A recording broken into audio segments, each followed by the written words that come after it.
Olá, hoje eu vim conversar com você sobre a doença de Alzheimer, que foi descoberta por um médico alemão em 1908. Foi praticamente o primeiro caso descrito. Você vê o seguinte, desde que descreveu esse primeiro caso, que era uma doença rara, praticamente inexistente, as pessoas ficavam velhas sem ter que ficar gaga, tanto é que os velhos eram respeitados porque traziam uma grande experiência. Você vai nas tribos indígenas, quem que manda na tribo? É a pessoa mais idosa, porque ela viveu mais, ela tem mais experiência, ela tem mais memória. Só que a doença de Alzheimer, ela vem e uma das coisas que a destrói é a memória, principalmente a memória recente. Então, aquela sabedoria toda sem memória não adianta nada. Então, o que aconteceu? O número de pessoas com Alzheimer começou a aumentar. E hoje é uma das principais causas de morte nos Estados Unidos. E é uma doença muito cara. Os remédios são caros, o trabalho que tem do cuidador, da família. Quando você tem uma pessoa com Alzheimer na família, a família toda fica comprometida. Então é um problema muito sério para todo mundo que está envolvido, todos os entes queridos. Existe um teste muito simples que a gente faz no consultório, que é a pessoa chega, você pede ela para desenhar um relógio. Do nada. Ela só não pode colar. E ela desenha o relógio. Aí você avalia esse relógio. Tem gente que desenha um relógio, esquece de colocar o número, esquece de colocar o ponteiro do minuto, o ponteiro da hora, e assim por diante. Mas está ali. Aquilo ali fica registrado. Aquilo ali é o baseline, que a gente chama, é a base. Agora eu vou fazer uma intervenção e eu vou saber se essa intervenção está melhorando a cognição da pessoa se eu fizer o teste do relógio e ele melhorar. Então é uma coisa simples e muito fácil de fazer. Então faz-se o primeiro, faz-se a intervenção. O que tem aí de clássico? Primeiro que o custo financeiro é grande, o custo emocional é caríssimo, e o tratamento do Alzheimer, por um ponto de vista de remédio, é inibidores da acetilcolinesterase, que não mexe com a doença, mexe um pouquinho com a sintomatologia, mas tem uma série de efeitos colaterais. Às vezes o tratamento acaba ficando pior do que a doença. Essa é a grande verdade. Então olha que interessante. Então tem esses casos todos, cada vez mais gente com Alzheimer, talvez por aumentar o consumo de açúcar, talvez pela contaminação do ambiente, o ar, poluição, que tem muito a ver com poluição.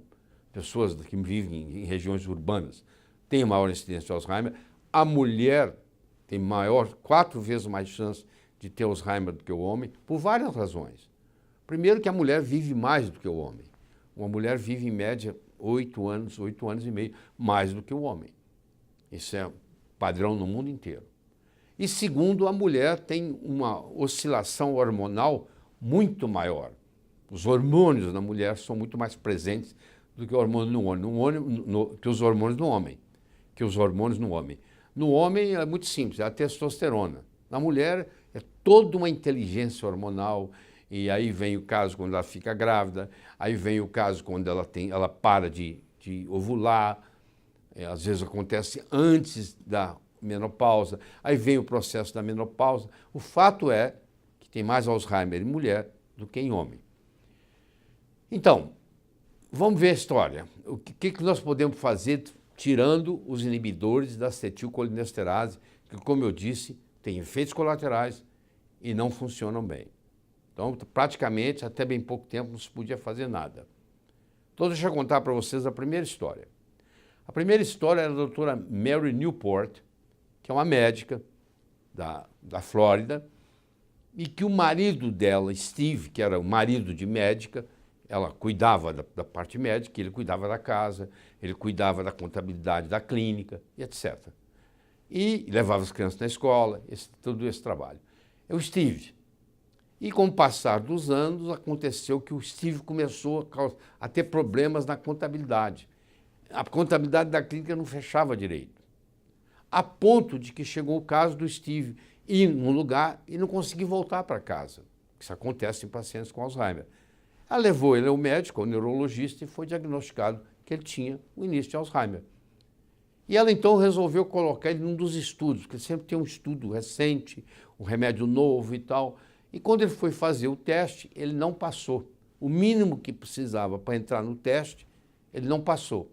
Então ele ficou sem opção. Ela começou a procurar na internet, foi consultar o Dr. Google, e aí ela descobriu que na internet havia uma história do óleo de coco, que ela achou aquilo uma bobagem muito grande, mas ela leu de novo, não custa nada, é barato. Dá 3 colheres de sopa por dia de óleo de coco para o Steve, não ia fazer muita diferença. Por que não tentar? E ela tentou e ela teve uma surpresa muito agradável, porque em poucas semanas o Steve mudou. Ela fez o teste do relógio de novo, mudou tremendamente, era outro relógio, e o Steve voltou a dirigir, voltou a fazer conta, voltou a fazer compra para casa. E isso impressionou tanto a doutora Mary Newport que ela resolveu virar uma especialista nisso. E ela escreve um livro de Alzheimer. Esse livro é publicado nos Estados Unidos, vai para a lista do New York Times e chega à posição número 1. Então, se você tem interesse em conhecer melhor a história do Steve, a história do óleo de coco no tratamento do paciente com Alzheimer, doutora Mary Newport, Newport, você procura que você vai encontrar isso. Mas eu tenho notícia melhor ainda para lhe trazer. Porque o nosso grande herói hoje é o Dr. Dale Bredesen. O Dr. Dale Bredesen é um neurologista, ele foi professor na Universidade da Califórnia em San Diego, ele foi professor na Universidade da Califórnia em São Francisco e ele é professor na Universidade da Califórnia em Los Angeles. E o clássico neurologista como todos. Mas a mulher dele tinha um interesse muito grande na naturopatia. E água mole em pedra dura, tanto bate até que fura. Ela foi fazendo a cabeça dele para ele testar coisas diferentes. E não é que ele começa a testar e ele começa a obter resultados surpreendentes. Ele é acadêmico, publicou muitas publicações, e ele começa então a tratar de pacientes com Alzheimer. E ele então publica um livro, que eu estou mostrando para você aqui em português. Eu não edito esse livro, eu não tenho nada a ver com esse livro, eu estou trazendo aqui para a sua informação. Eu acho que você merece ler esse livro. Chama-se O Fim do Alzheimer, lançado pela Objetiva. Está no Brasil em português. Um best-seller americano, também chegou ao número 1 no New York Times. E ele mostra aqui, ele tem mais de 100 casos onde ele reverteu o Alzheimer. Foi um cala-boca muito grande. Eu acho que se você tem alguém na família que tem Alzheimer, eu recomendo que você compre esse livro, adquira na sua livraria aí perto da sua casa, que você leia o material que está aqui, que é bem acessível, e que, se for o caso, você leve ele o dia que você for na próxima visita com o médico do seu ente querido, porque o médico também merece ver esse livro.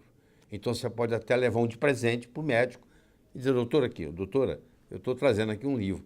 É impressionante, porque o Dr. Dale Bredesen, que de repente ficou famoso no mundo inteiro, ele demonstrou para nós, com muita convicção, e ele mostra todo o esquema que ele fez, e ele já tem publicado em revistas médicas americanas indexadas mais de 100 casos de, entre aspas, cura de Alzheimer. Porque a reversão é tão grande que pode até chamar de cura. Tanto é que o título do livro dele é O Fim do Alzheimer. Então eu estou muito satisfeito em estar aqui conversando com você sobre isso, porque é muito raro a gente, principalmente na área da neurologia, a gente trazer uma coisa que diz assim, ó, não é só o diagnóstico e esperar a morte, não. Agora você pode fazer alguma coisa. O paciente volta a lembrar o nome dos filhos, melhora o comportamento, melhora a cognição, melhora a memória e assim por diante.